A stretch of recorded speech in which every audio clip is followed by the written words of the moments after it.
Des plages de la Côte d'Opale à celles de la Côte d'Azur, la caravane du championnat de France des rallyes parcourt l'Hexagone en passant par les châteaux des vignobles beaujolais et les vallées de la Nouvelle-Aquitaine. Chaque région apporte son quota de concurrents locaux qui enrichissent le plateau du championnat, notamment dans le groupe R5 promu par la FFSA et qui permet d'avoir un grand nombre de prétendants à la victoire.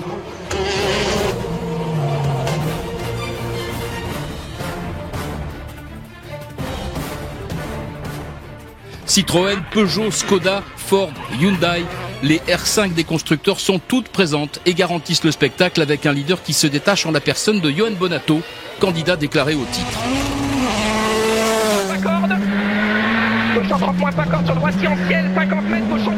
Toujours placé, jamais gagnant sur les premières courses, le moniteur de ski des Deux Alpes remporte sa première épreuve de la saison au rallye du Limousin, Nouvelle-Aquitaine. Ça fait un super résultat d'équipe, on est vraiment content pour le championnat team, c'est génial. Sur la manche d'ouverture du rallye du Touquet-Pas-de-Calais, l'Isérois croise le volant avec Marc Amourette.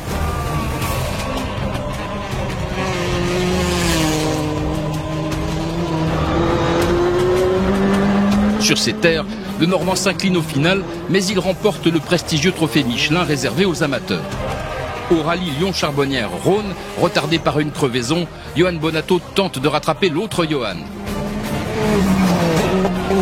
Rossel a pris le commandement, mais le pilote de l'équipe de France joue crânement sa chance et conserve l'avantage tout en enlevant le trophée Michelin. Au rallye d'Antibes Côte d'Azur, qu'il redécouvre après 13 ans d'absence, le pilote du team CHL Sport Auto est dominé par le régional de l'étape, Anthony Pupo.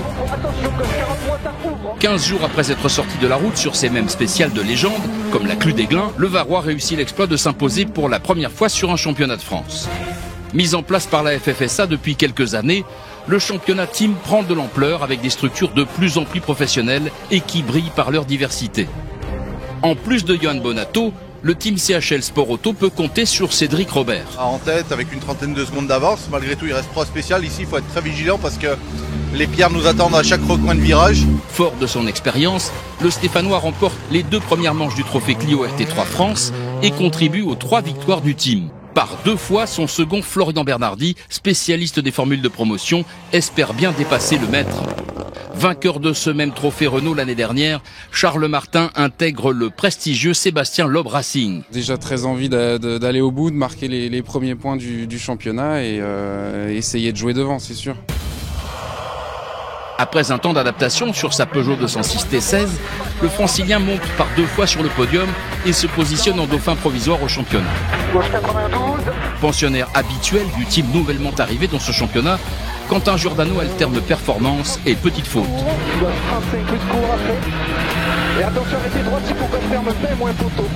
Le pilote de la Skoda se console avec le trophée Michelin à Antibes. Ça fait 2 fois qu'on loupe le podium, voilà, on verra au Rouergue maintenant. Dans le team FJ de la famille Galpin, indissociable de la famille Rocher, on connaît un début de saison difficile. Bah oui, je me sens un peu mieux, mais c'est pas encore ça, parce qu'on est l'année dernière, mais finalement on était quand même un peu mieux. En plus de la voiture de Pierre et Martine, le team FJ donne sa chance à Vincent Dubert qui termine 5e du général et second du Michelin dès sa première pige. Enfin, Ludovic Gall dispute le Charbot. Orphelin de son champion parti conquérir l'Europe, le team RTCC Yako, structuré autour de Jérôme Aymar et Sébastien Domerdiche, enchaîne les surprises comme le retour de Gilles Nantais sur une Porsche. Pour le moment, je touche du bois, on n'a pas trop de soucis, on n'a pas de soucis même. Ça pourrait être pire, donc je pense qu'on n'a pas le droit de se plaindre. L'objectif, c'est le groupe, et puis le maximum de points pour le team RTTC. En plus de la Subaru Groupe N et de la Peugeot F2000, le team engage aussi quelques pigistes de luxe comme Pierre Rague au Touquet.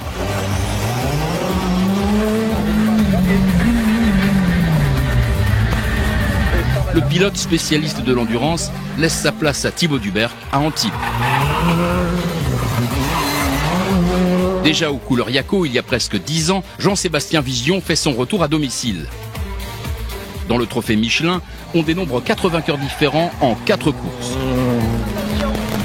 ça en ciel. Attention, gauche ça en ciel. Le dernier, c'est Fabiano Lofiego qui troque sa Ford pour une Skoda à Limoges, signe 4 scratchs le dernier jour et arrache une superbe seconde place. On a réduit l'écart, il faut reprendre confiance aussi dans certaines choses parce qu'avec 2 abandons, c'est compliqué.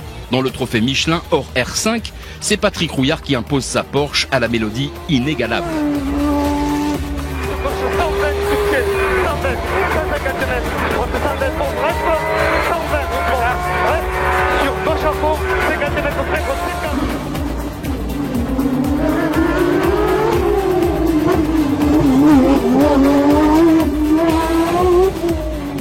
Même si elles ne sont pas nombreuses, les WRC égayent les différents plateaux du championnat.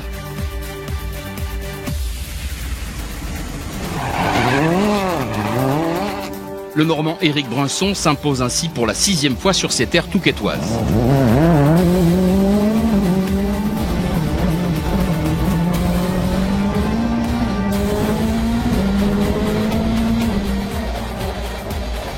Même chose pour le Stéphanois David Salanon, qui signe une 4e victoire dans les monts du Lyonnais.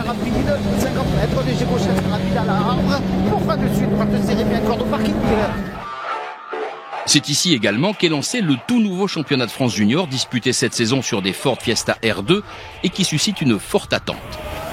Je pense qu'effectivement on a su dessiner un produit aujourd'hui qui satisfait nos jeunes pilotes, puisqu'avec un plateau de 20, ce championnat junior se renouvelle vraiment. On voit un engouement extraordinaire de nos jeunes pilotes qui veulent en découdre et qui veulent accéder au plus haut niveau à travers ce championnat.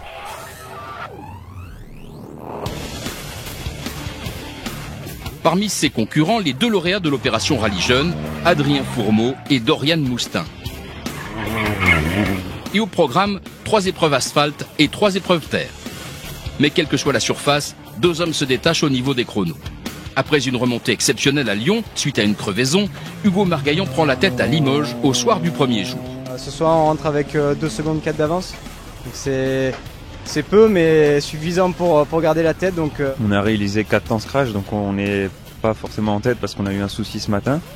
C'est un souci électrique qui oblige le pilote CHL Sport Auto à renoncer, laissant Jean-Baptiste Franceschi s'imposer pour la seconde fois. Sur la terre de Langres, en Haute-Marne, les 2 mêmes pilotes de la région PACA sont séparés par moins de 2 dixièmes de seconde avant l'ultime chrono. Pour Gossiculette, on assure la Gossiculette et ciel sur 3 millions. Pour moins de 2 secondes, Jean-Baptiste Franceschi remporte une 3e victoire et prend une belle avance au championnat. Derrière les fers de lance, de belles batailles départagent comme l'année dernière Anthony Fautia et Romain Diffant sur l'asphalte.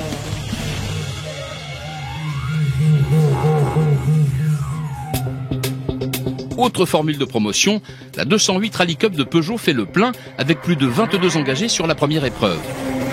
Le championnat, composé de 3 manches asphalte et 4 manches terre, fait l'unanimité et attire de nombreux pilotes étrangers. Des Causse-Sévenol en passant par le Charbot et Die, les teams sont également présents avec le Saint-Éloque Junior Team qui abrite notamment Efren Larena, l'Espagnol vainqueur sur l'asphalte devant un certain Laurent Pellier.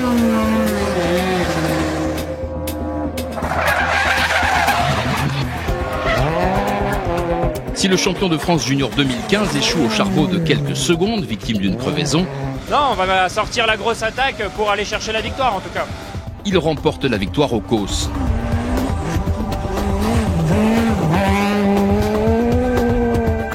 Et enfin, sur les bords de la Drôme, le Haut-Savoyard termine au pied du podium pour conserver la tête provisoire de la Cup, juste devant l'Espagnol, second à Die. C'est un Belge qui est en tête aux portes de Valence. On a bien travaillé hier, on a un bon setup avec la voiture et on va essayer de continuer aujourd'hui à garder notre avance. Après être sorti sur la première course, Guillaume de Mévius remporte sa première victoire dans la 208. Grâce à 2 succès consécutifs, Quentin Ribaud est en tête du championnat de roue motrice. On reste sur le championnat de France Terre où la mi-saison vient d'être franchie, des Causse-Sévenol au plateau de Langres en passant par les portes du Vercors.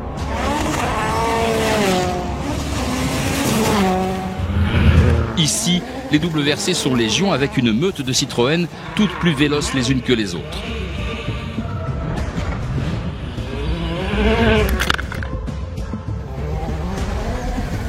Près des murs de pierre sèche, Julien Morin débute au volant de sa nouvelle DS3.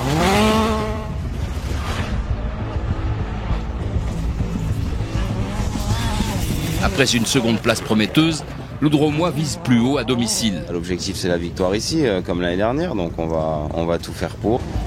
Un souci mécanique l'oblige à abandonner alors qu'il domine l'épreuve. On va faire le 5 plus Packard dans un gauchis, sur droite 5 bref. Pour sauver Milon, ferme gauche 6 moins court. Julien Morin se venge dans la cité de Diderot en enlevant sa première victoire et en se relançant dans la course au titre. Gros frein avant le sommet.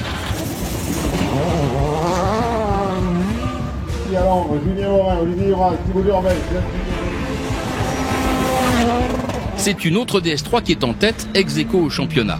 Elle est pilotée par Thibaut Durbeck. Régulier et en progrès constant, le Varois monte à chaque fois sur le podium. Second à 10, il récidive à Langres après une course haletante. Au pays de la Clairette, la surprise vient d'une troisième Citroën, celle du revenant Noël Tron. L'ex-pilote officiel ne met pas longtemps à retrouver le rythme pour s'imposer. Je me suis de suite adapté à la voiture, c'est fantastique en même temps, il faut être difficile pour pas se faire plaisir dans une voiture pareille. Je me suis régalé tout le week-end, quoi. Revigoré par ce résultat, le pilote des Alpes de Haute-Provence rejoue la victoire en Haute-Marne avant de sortir de la route.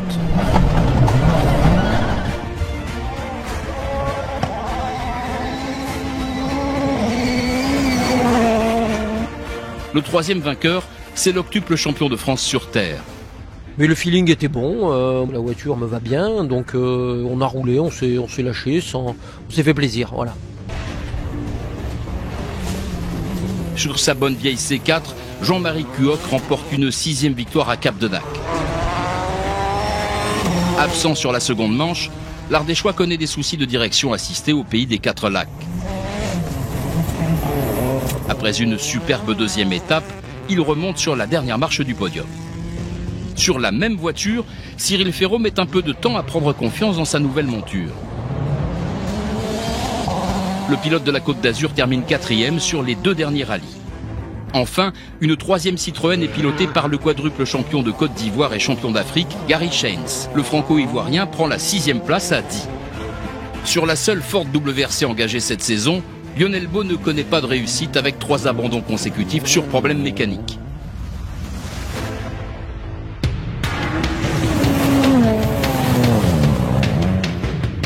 Beau match dans la catégorie R5 avec un joli plateau à chaque rallye.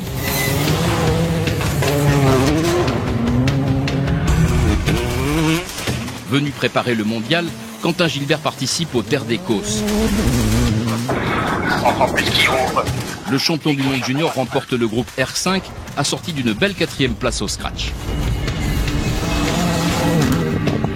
Une victoire que le Vosgien a dû aller chercher, notamment face à Richard Falco et sa Ford, ultra performant.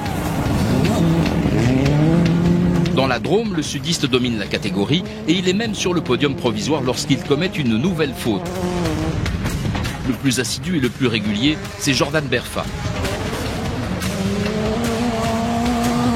Habitué des formules de promotion, le jeune pilote de Mazamet termine second au premier rallye avant de remporter sa classe dans les 2 rallyes suivants, montant même à l'occasion sur le podium.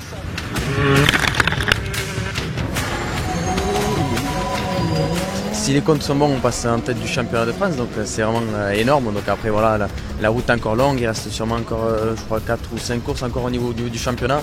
Le pilote de la Hyundai est aujourd'hui en tête, ex aequo au classement provisoire du championnat de France. Droite 120 et gauche 140 intérieur. Sur gauche à fond intérieur.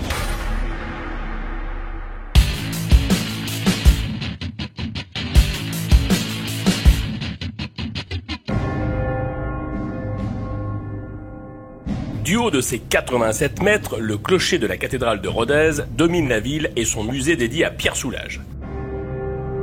Les Ruténois assistent au départ du rallye Aveyron-Rouergue-Occitanie, 5e manche du championnat de France avec 12 R5 qui jouent la victoire et 2 formules de promotion constructeurs, Renault et Peugeot. Tout juste rentré de Pologne, où il a terminé second, le pilote officiel Hyundai en WRC est au départ. Cette année, on a un bon challenge, hein. On a de bons pilotes, dont un pilote en mondial, donc ça va être une super bagarre sportive, en tout cas j'espère, et puis j'espère qu'on sera dans le match pour se battre pour la victoire. Main priority to come here is to get more time and experience on tarmac and this is a perfect rally before Rally Deutschland and Catalonia coming up, so good chance for us to develop the driving more. Les animateurs du championnat sont tout heureux de pouvoir s'étalonner face à une référence mondiale telle que Hayley Paddon. C'est bien sûr avec un énorme plaisir que je reviens là, près de 10 ans je crois après ma dernière participation ici. Tout a changé, tout est nouveau, mais je suis super content de reprendre le volant de cette magnifique Skoda. De découvrir ce rallye correctement, c'est la première fois que je viens ici. Très enthousiaste et on est super motivé, donc... Envie de se refaire un peu parce que cette année c'était pas terrible. C'est parti pour une boucle de 2 spéciales à parcourir 2 fois, dont les fameux 35 km du Nérac.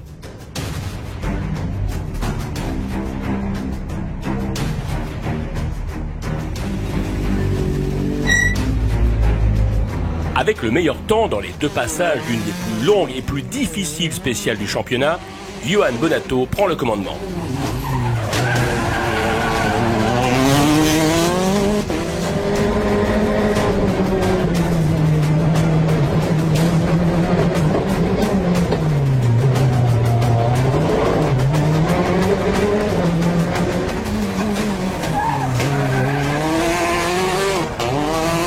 Citroën devance la Hyundai de Paddon, victime notamment d'une crevaison.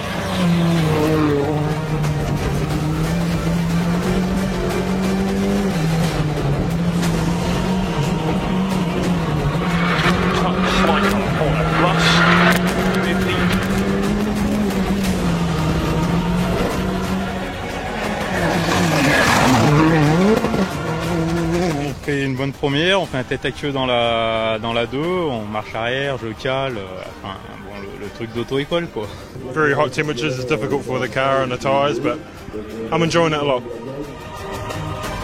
Derrière les 2 leaders, on se bat pour la dernière marche du podium.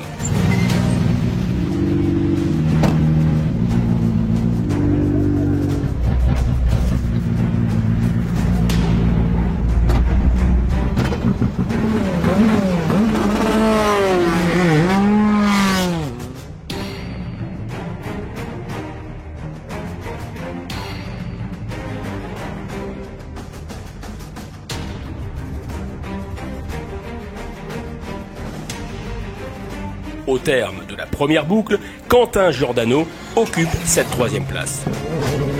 Attention, gauche 4, très étroite, attention là. 30 mètres, droite 15, moins 50, le début de son bras écrasé. Pour gauche à fond. Il y a eu des notes à rectifier, puis ça s'est déjà bien dégradé par rapport aux reconnaissances, donc on essaie d'ajuster un petit peu les zones qui sont sales et tout ça pour que ce soit bien identifié dans les notes et pas se faire piéger au 2e tour. Avec l'aide de la vidéo, le sociétaire du Sébastien Loeb Racing persévère l'après-midi et prend la tête du trophée Michelin. À une poignée de secondes, on trouve l'autre Skoda de Jean-Sébastien Vigion, pas encore au maximum de ses possibilités. Arrêtez piège, gravier, droite 4 bref. Allez, il est important là-haut, le 4 bref. Pour gauche, un fourmillon. Un fourmillon.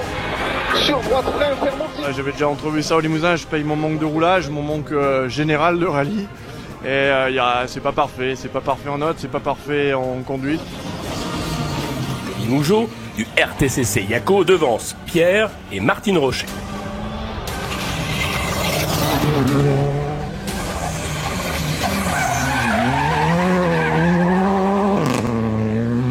On est plus confiant là, on a fait un bon temps dans la 2e. Donc on va repartir cet après-midi avec 2-3 modifs et en espérant que ça paye. Malheureusement, un nouveau problème de réservoir ne permet pas l'assistance de réparer à temps. Rocher sera mis hors course. Mauvaise journée pour le team FJ, avec également l'abandon de Ludovic Gall, victime lui aussi d'un problème de réservoir et d'un début d'incendie. Une sortie de route oblige la Peugeot d'Éric Maufray à jeter l'éponge. Pas mal de soucis pour Jean-Michel Dacugna, vainqueur ici même il y a quelques années. Le pilote régional est aux portes du top 10, tout comme le russe Nikolai Gryzin, jeune espoir du championnat d'Europe.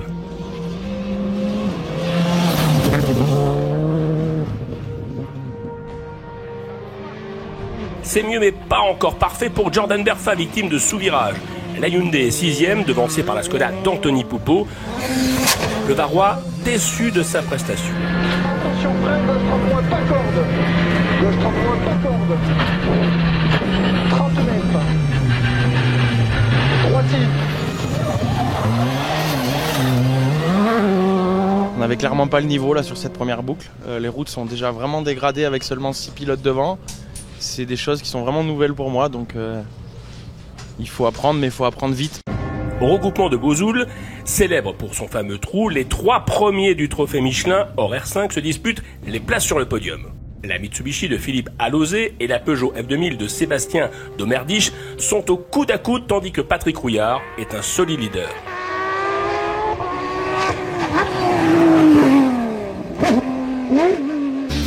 Du haut de son château, Estin sonne la mi-saison dans la 208 Rally Cup et chaque pilote veut marquer les esprits avant la trêve estivale. Efren Lianera froisse sa Peugeot, Quentin Ribaud confirme ses prestations. Carl Pinero est le brillant dauphin de Laurent Pellier, premier leader, malgré une petite faute. On a eu une petite chaleur, on a fait un tout droit dans la première, donc un petit rappel à l'ordre, c'est la grosse attaque, bonne première étape. Victime peut-être de la chaleur, le moteur de Carl Pinero perd de la puissance, ce qui permet à l'autre Peugeot du Saint-Éloque Junior, Efren Lianera, de monter sur le podium. Pour la 3e fois sur le podium en 4 courses, Quentin Ribaud confirme derrière Laurent Pellier vainqueur et meilleur performeur du rallye. 50 portes, surtout pas corde. 80 mètres. Attention, frein, épingle gauche, un peu large. Pellier, Liarena, Ribaud, c'est également le classement provisoire de la Coupe Peugeot. Autre formule de promotion, la Clio R3 Trophy France de Renault. C'est un rallye que j'affectionne. Dans le passé, on a fait des très belles choses ici, donc voilà, on connaît bien. Donc voilà, c'est toujours très sympathique de revenir en Aveyron. 3 fois vainqueur absolu de l'épreuve, Cédric Robert est la référence.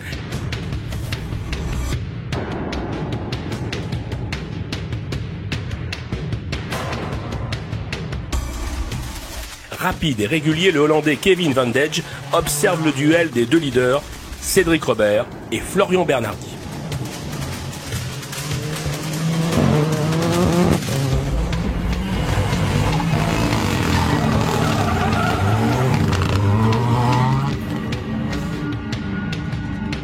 Au moins essayer de gagner la Clio, mais Flo derrière attaque, donc on va être obligé d'attaquer nous aussi. Cédric Robert est très rapide ici et très rapide partout, mais oui, c'est l'objectif. Mais à l'entame du 2e jour, le Stéphanois accentue encore son avance sur le Vauclusien.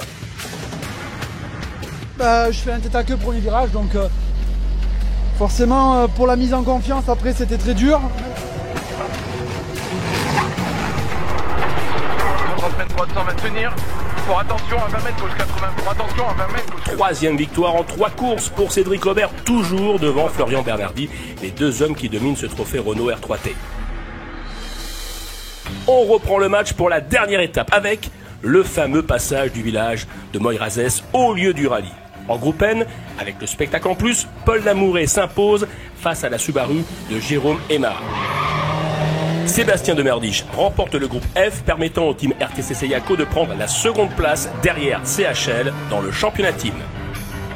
La petite 205 prend la 3e place du trophée Michelin hors R5 derrière la Mitsubishi de Philippe Alauzet et la Porsche de Patrick Rouillard. Le Toulousain 6e du classement général au beau milieu des R5 et leurs 4 roues motrices.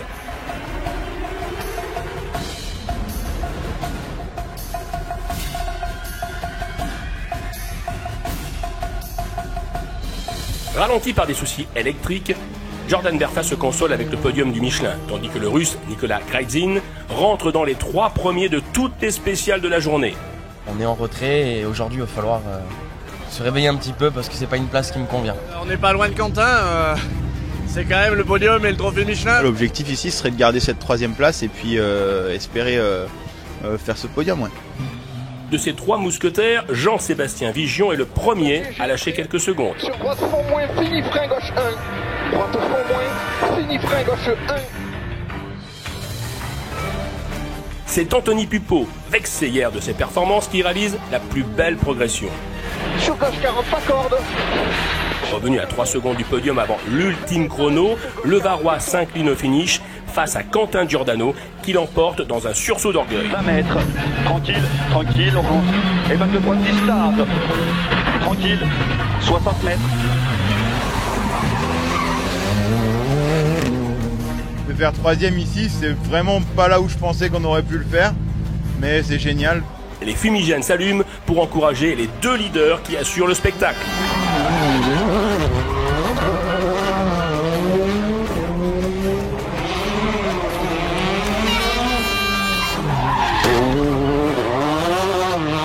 The car just doesn't work for me, so we're just trying to learn and try and get some more feeling on tarmac. J'essaie d'avoir un rythme qui soit soutenu, j'essaie surtout de ne pas commettre d'erreurs. Padone s'incline face au leader du championnat de France qui remporte une seconde victoire cette saison.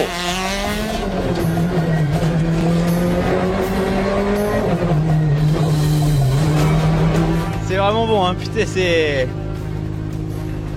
Ah, ça fout la larme à l'œil, tu vois. Le pilote officiel Hyundai en mondial félicite Johan Bonato qui se rapproche un peu plus d'une couronne nationale.